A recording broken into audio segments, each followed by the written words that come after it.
Okay. Forrest Fenn says that he really loves that Egyptian stuff. Well, I found Anubis up there, and I've got the art thing I did of rendering what is inside his scepter, and it's people going up a stairway or ramp, and then drifting off into a vortex and going to heaven. Here's Anubis, and this is a new art thing I did. I'll sell prints of this. I ordered some. I got a poster coming in, some 11 by 17s. So, yeah, I think this one will go good. So, what did I just blow my elbow on? My weather station. So, this phone, man, you can't.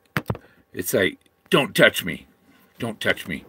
I'm going to do something you don't want me to do.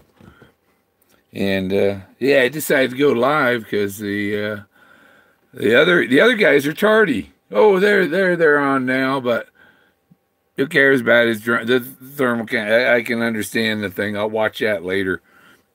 They never mentioned nothing about my stuff anyhow. Yeah, Anubis was guarding King Tut's treasure, and he guards the entrance to the underworld. And Forrest Fenn said he took it with him. Well, if he took it with him, he probably checked in with Anubis, because Anubis, you show him your treasures, and if you got a lot of treasures, you go to heaven. Yeah. So, yeah, it's a. I could actually let's see, zoom out, show you the whole thing, kind of. Get the camera going around there. See, it's a big thing, and my little Clovis man is what I call my art, I guess, that I make from it. So, yeah, that's pretty cool. That's Anubis sitting there, and people running to him to go to heaven, and going up the ramp and drifting off to heaven. That's the end of life, the end of the rainbow. But then I believe is the blaze because of the Leo Salazar comment on page 105 in Once Upon a While. And partly that was a story that was on, I guess, his old Santa Fe Trading Post site. So when he was on there when the book came out, and he expects you, when you get the thrill of the chase, to be able to get in his head and figure out what he did. You got to know everything about him, and that includes what he had on his blog, not just in his book, in what he put in the book. He released that omnificent guru clue at a point where he knew somebody was there in the Fenn zone, and because I sent him a picture with the rainbow and in a big meadow, and he knew that was his area, because I told him where I was, and then a week later he mysterious writing, success is an omnificent guru. That is a direct clue that where he's mentioned the omnificent guru Leo Salazar, who carved the wooden Moses, used the rock Moses as a model. And when he showed it to Forrest Fenn, he showed him up on the cliff, and he goes, up there, right up there, that's where Moses received the 10 Commandments, pointing to the rock image of Moses as he was whittling out the other one. We don't know, but he might have. I'm going to get this ugly fan out of my picture. It's a little 12-volt. It even got hot enough I had to use it. But yeah, Leo Salazar was the omnificent guru, and he's hinting that omnipotent guru, two people keep a secret if one of them's dead. Leo's dead. So I think he died before the book. I'm pretty sure he died before the book was written. He's had that Moses several years because he talked about putting it in the garden to sun it and get it some natural, make it age faster. He put it out in the sun, you know. I've got a white tiki head that I found on in Gardner, Oregon, on the island. Isn't that Gardner's Island? I think it was called Steamboat Island, but still, it was an island in Gardner, and in that town of Gardner, Oregon. See, Gardner was an explorer, you know, captain of a ship, right? And he is shipwrecked on the Umpqua River, in the estuary of the Umpqua River, and they used the ship to build the first houses and stuff of the town, and so these old houses in Gardner, Oregon, are made from Gardner's ship. His ship was, and there's still out on the island. There's you look on Google Earth, and there's a hull of a ship in the island there that I always wanted to go explore it, but never did. And nobody would stop you if you went out there and looked at it. But the reason I went out there and found the tiki head, one of the first drones that came out was the AR Parrot, and I got it and I flew it down the street a little bit and stayed low and whatever, and it was, seemed to be kind of drifty on the wind, didn't have GPS, and it was kind of touchy.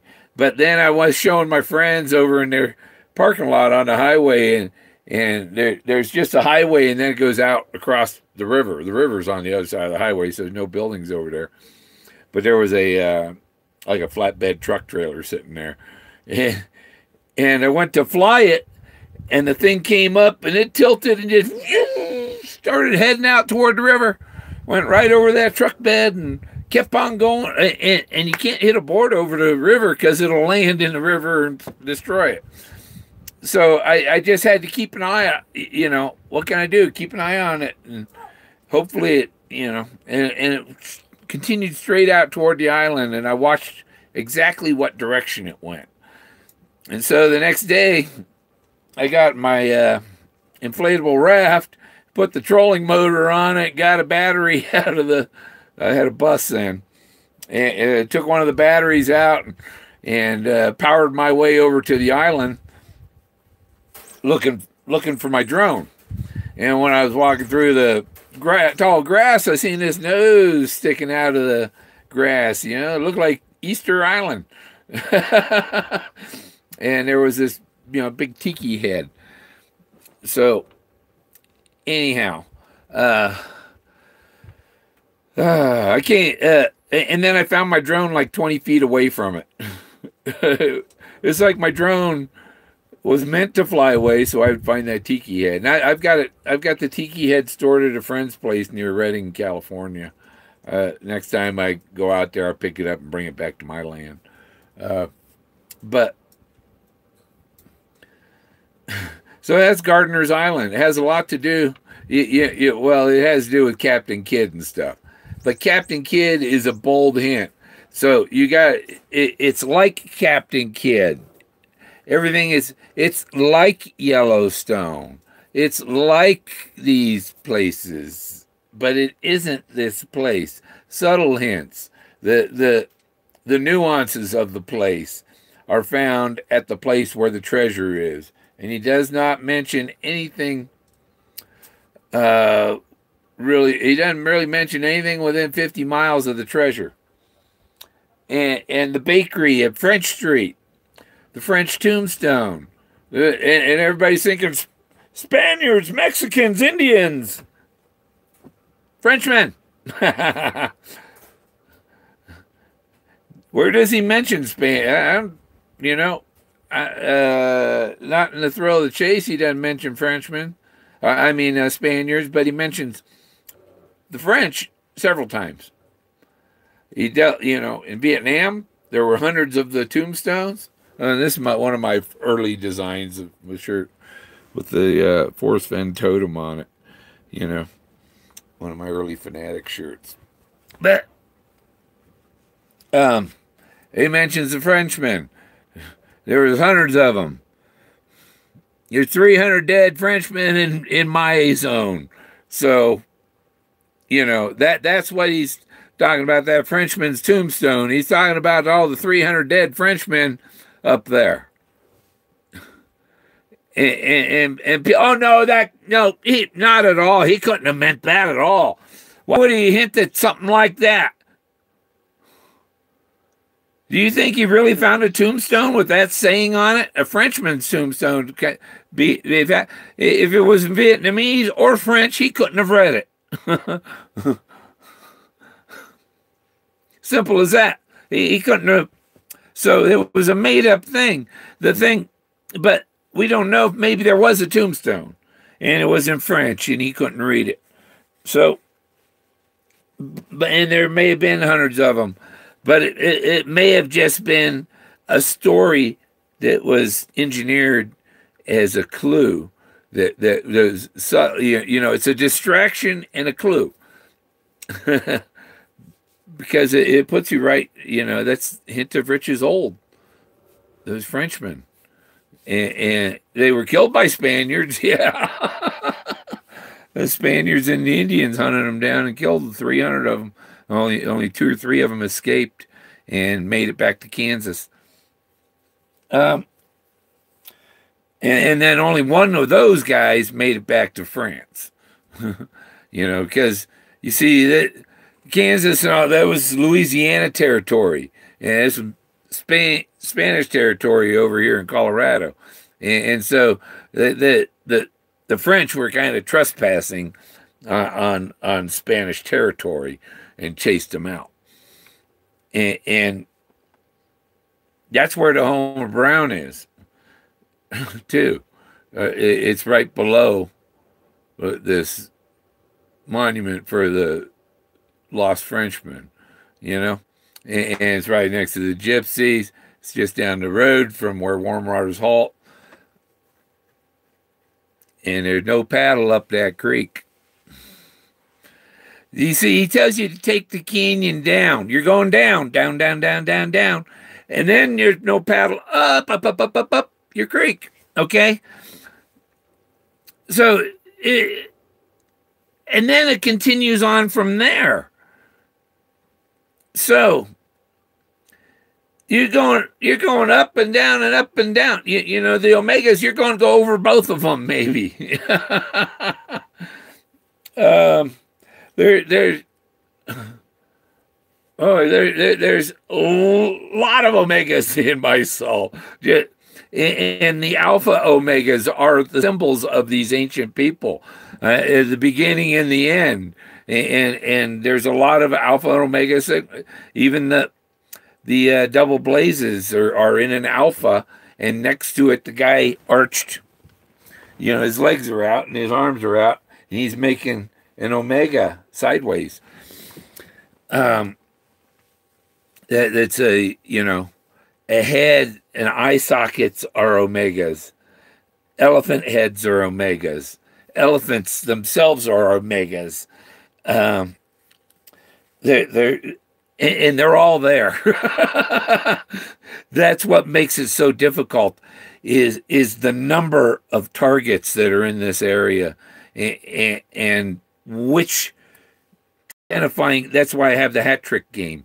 Which of these targets is the primary target, the final blaze? And yeah, I'm looking at my drone. I'm thinking, oh, I could do a little drone video too. But that's, you know, you want to make sure your drone that all of the parts, components, all come from the same company. So that they can't say, oh, it's your GoPro. Is something wrong with your GoPro? And then you go to GoPro and they say, nothing's wrong with your GoPro.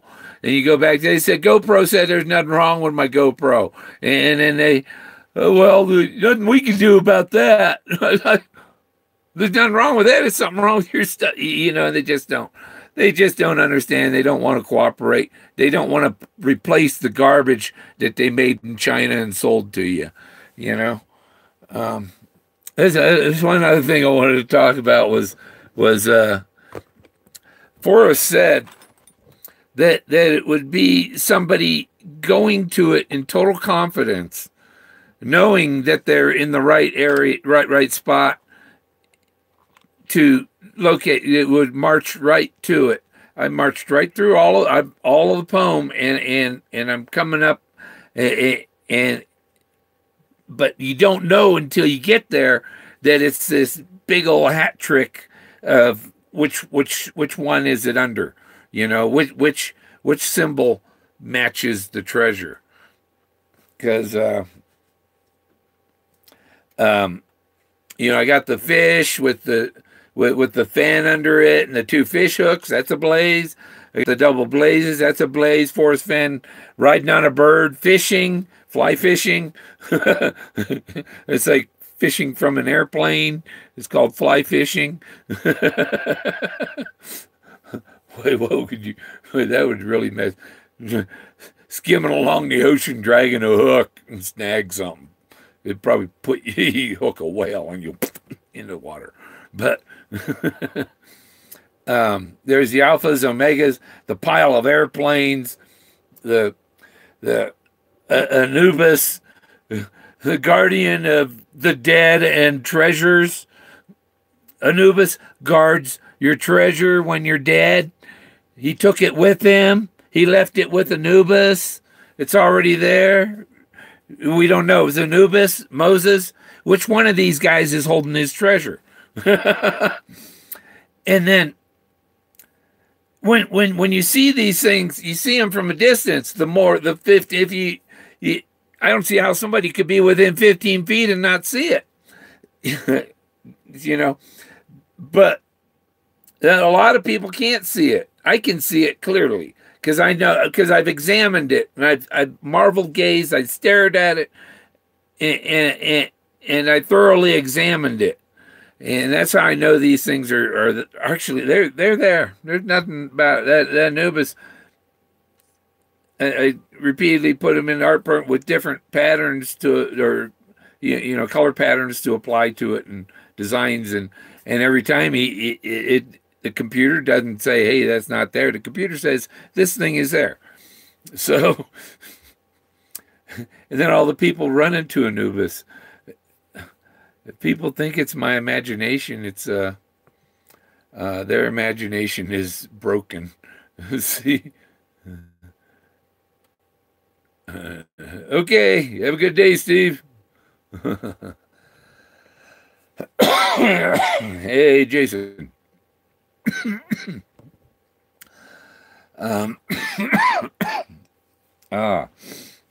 So I bet I got a little tea in there.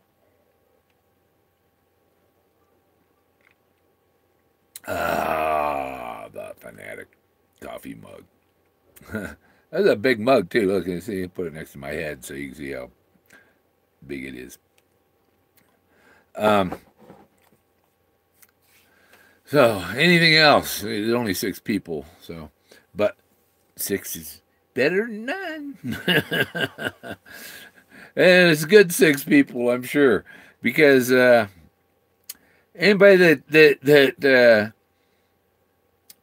you know, if they don't see my solve is correct, then they're not then they're following people that are on the wrong solves and getting more bad information.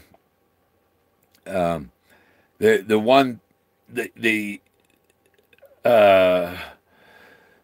blogger, he did his weekend update, mentioned me. Okay, mentioned me, and he didn't really say anything about the excellent information clues I gave. Rather, you know, made it that, oh, you know, he's got a mouse issue, mice getting in his art. You know, I catch one about every other day now, so I think I've about eliminated them. but what's that got to do with the treasure update? You know, that's more of a Bill Gorman's still playing in the mud, making mud pies. I have the only serious solve. Or that's why I was going on about the confidence. There's a lot of people, you know, Forrest Fenn said it's going to be somebody that's very confident, knows what they're doing, the omnipotent guru that can see through all his stuff and read all his things and knows where the clues are hidden and can go right to figure this out, get in his head and figure this out and go right to it. And I've done all that. And the thing is that people can't stand somebody that's confident. And so, of course, people aren't going to like the person that Forrest Fenn described that's going to go get it. They don't like people that are sure of themselves because they're so unsure of themselves. And they're so unsure about... They know the same thing as me. 90% of the people out there are butt wipes. You know, 90%. There's very few people that you know. Let's say they care about you, but they'll never raise a finger for you. You know, you know. Actions speak louder than words. and people don't know, you know, people treat my solve like crap. I don't really like them. And that should be expected. I'm not going to like you if you treat my solve like crap. Then, you know, I'll treat you like crap. You know, you respect my solve and treat me with respect, like do unto others as you'd like others to do unto you. Let's see, I've lost a couple people. Well, one of them said he was going, had a meeting to go to, but since that's happened, there's another clue right in the back of the last picture. Is it? The last picture besides Fenn's picture on the back cover. The last picture here has a clue. There's no place for the meek. Okay? So, and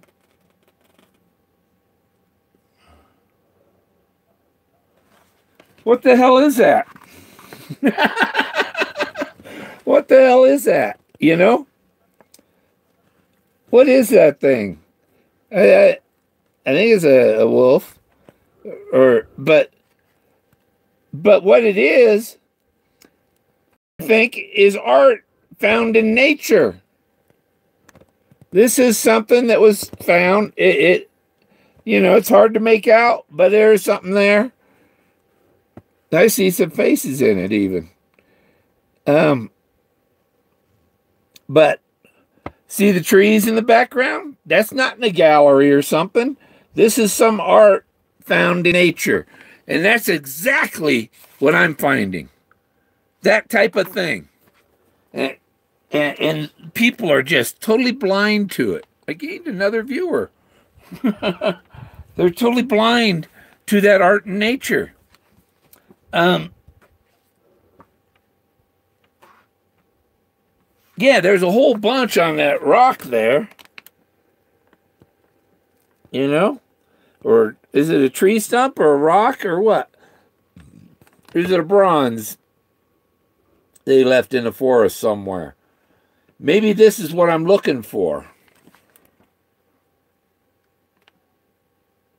It's in a grove of aspens.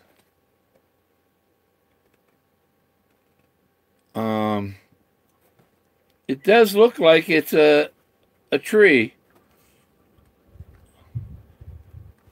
And if it's a tree that's all carved up like that, if it's not natural, then Leo Salazar carved wood, and maybe it's something that he had carved and left out there in the forest and showed that to Forrest too. And that's where his treasure. And so maybe that's the thing I'm looking for. That we don't know. We don't know what you know. And you can't say no, it isn't. No way. You don't know until the treasure is found. All of the denial and the hate that I don't like your solve, so I don't like you. all you know, all of that is they say, oh, no way he did that, and so I don't believe you. You don't know what he did. You don't know. It's in his head. I've heard some stories. People have said some negative things about him. I don't repeat them. One guy said the man alone. He was Forrest said he wasn't good. He wasn't good at business, or he was a poor businessman. He didn't. He wasn't saying that he didn't have money. He was saying his business skills aren't that good. Like, I got some tremendous business ideas, but I would need to have people that are good at the financial stuff, that are good at the better than I am at maybe the video production thing, I'm not that, I know how to do it, but I'm old and tired. I don't want to do all that work. And they do a better job anyhow. But that's what he means.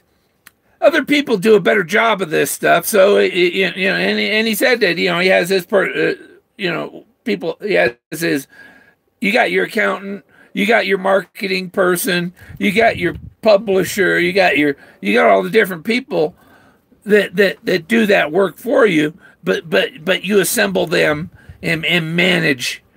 You're basically orchestrating them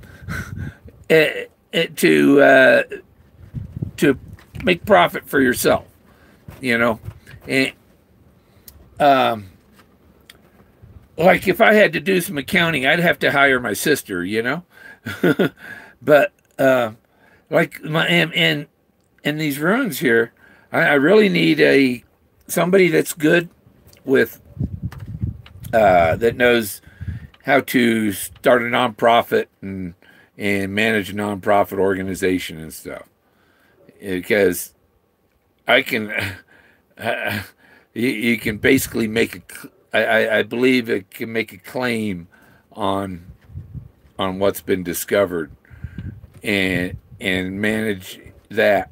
You see, because the government doesn't want, well, we don't have money to manage something like that. So, you got private companies that take over the management of it. And that doing that would make 100 times more than the treasure would ever bring in.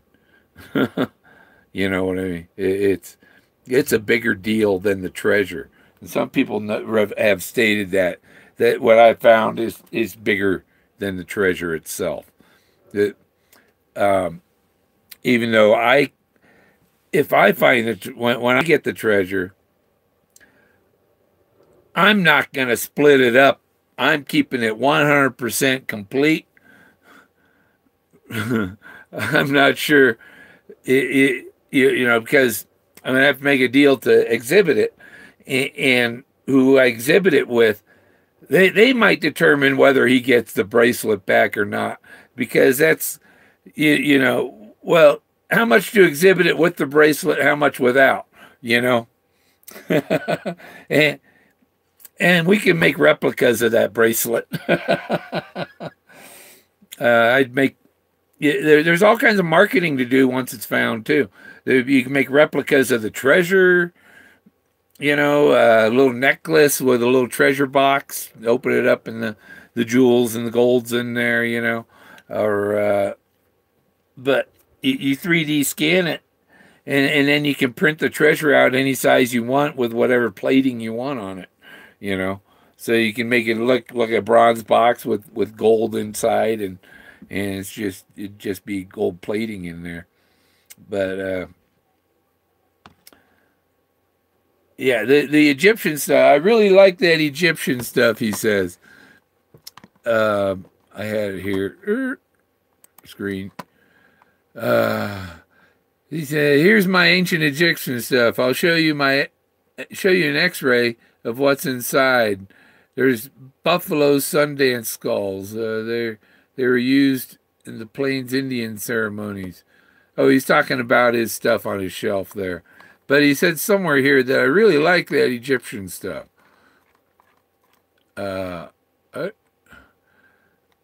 Well, not necessarily American. I have some Egyptian things, an ancient ancient Egyptian, and Roman and Greek.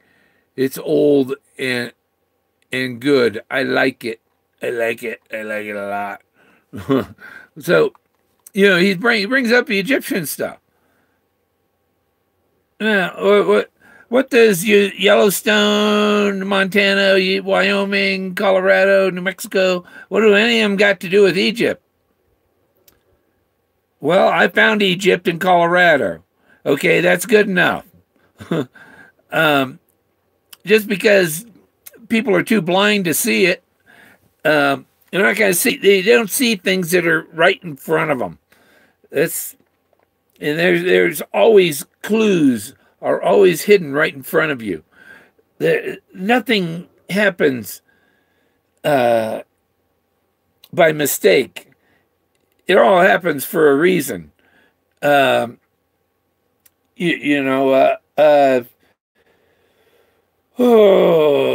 somebody's late for something, and if say they show up on time, you take off. Say they're late and you're waiting there 10 minutes and somebody has a heart attack while you're waiting for that person to show up and you save that guy's life. There was reason for them not being there. It's all the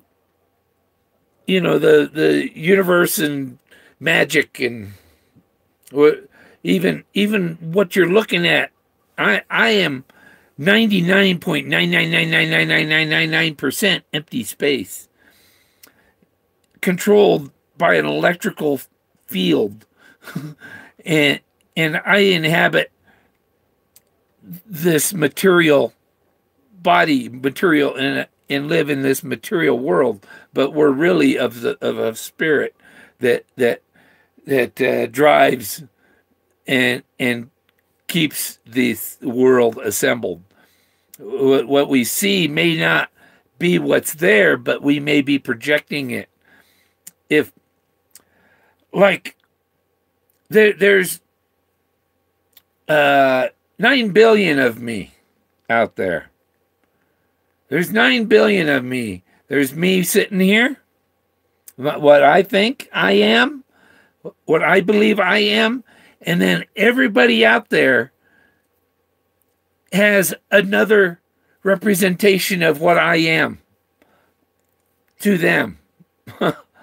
You know what I mean?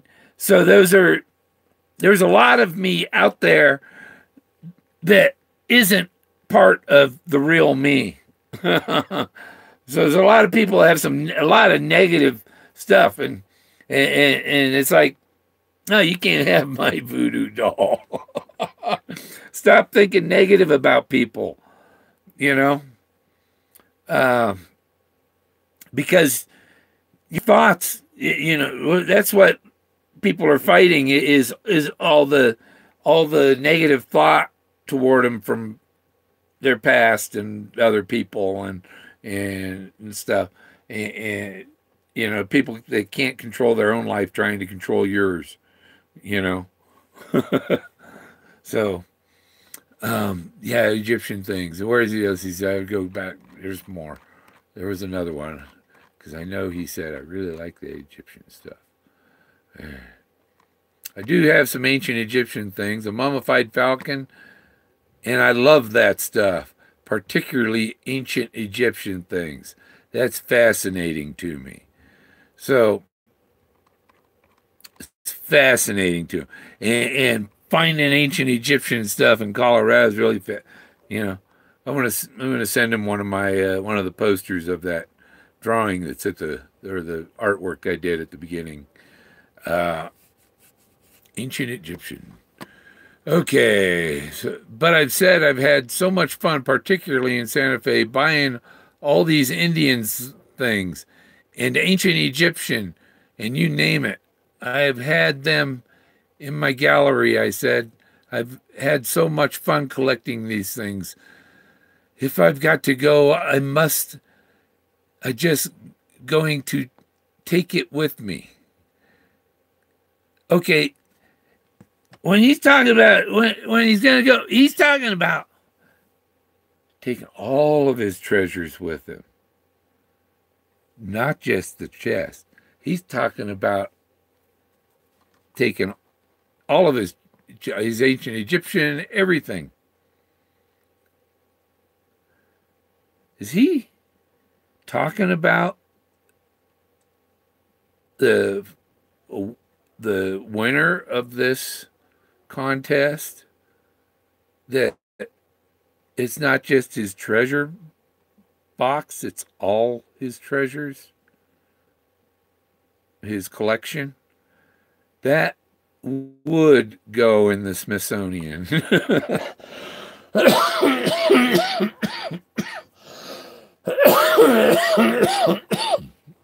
And probably bring in more than doing the casino exhibit I was talking about.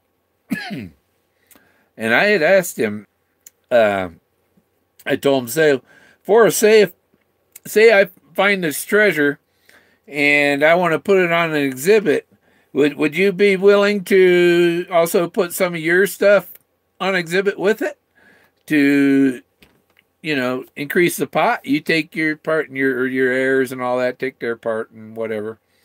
And didn't get a reply. Maybe sometime I'll go over the replies I've gotten from Forrest, and none of them have been a clue. That I really like that picture. You can make a clue out of it, or you can, some of the, and the other thing, they had the discussion about this Yellowstone controversy. About the reporter. Forrest slipped up and said something, and the guy went run into Yellowstone, right? Forrest said whatever intentionally just to fool. I don't think he really likes the press and a lot of the fake news they give. They don't even report on his treasure often. So many times they say it's buried. And these treasures, if it's the art in nature, these treasures are not buried. They're in plain sight. So, but he didn't, and also he knew Cynthia was talking with this guy, and that she might give him the information that or Forrest gave them both the same information. It's kind of like when they had the meeting at the White House with the congressman and stuff, and they put a trap out for Adam Schiff or whatever, and they made it, and he went out and texted it to somebody, and they caught him. So he Yellowstone is a bold thing.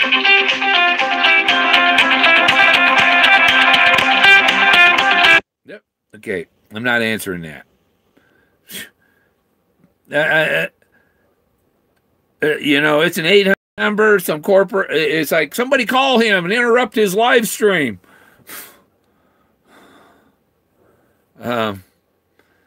So, now where was I at? Jesus. Good afternoon, Fenn. Luke. Yeah, when Forrest goes, I you know, if when his time's up and he's not around to dance, you know, I ain't got. I can give the cryptic clues that he, you know, like he's done, you know, but the exact spot I still don't know because there's all this stuff is spread out over several miles, so going right to it is a different thing. When you see the blaze and you look quickly down, okay, the blaze is maybe 300 yards away. And so if you see it up there, and so you got to consider everything between where you see it and where it is, and draw a line and go check everything in that area. And that's my next search is going to be up there. It's not it's a little difficult, and that's the other thing. You know, when there was that one video I saw with him and Press, and they asked him about, well, children going on. Well, are you sure a child can? Yeah, and Forrest motioned like, oh, you'd have to pick him up and pick the kid up and put the kid up on some of the, to climb some of it. You might have to pick your kid up and put him up because you're going to be climbing over maybe some rocks. And the rope thing, if you're going with your family and stuff and you got kids, you might want to have them on the rope because there might be a slope and you don't want anybody falling and tumbling. So if everybody's on, you know, you're not going to lose one person. Everybody else will hold them back. So that's you know, teachers with ropes. So if you're going to need a rope, use it. If it's a steep thing, I still want to go back up to those the top of the mammoth temples and find that temple up there close up. What I got to do is bring my dang computer with me up there so I can look at the pictures to figure out, because when you're looking at the thing, a mountain from a distance, it's completely different from being up there on the mountain. And there was stuff up there that I seen in my video and pictures that I didn't see when I was up there, but I should have been able to see that temple easily, and I think I just didn't go far enough out on the ledge. I thought I was, but it was kind of heading downhill, and I didn't want to have to climb back uphill again to go downhill again, and because I was beat. That tears me up. I gotta go up there and camp up there one night. I think this summer I'll go camp up there. Bring my hammock and pick a night that's be starry and stuff. Yeah. So I had that info. I did do another art thing on the Anubis that's a little different. I'll show you that and then close. Got a magnet on this phone. So there he is. This Anubis.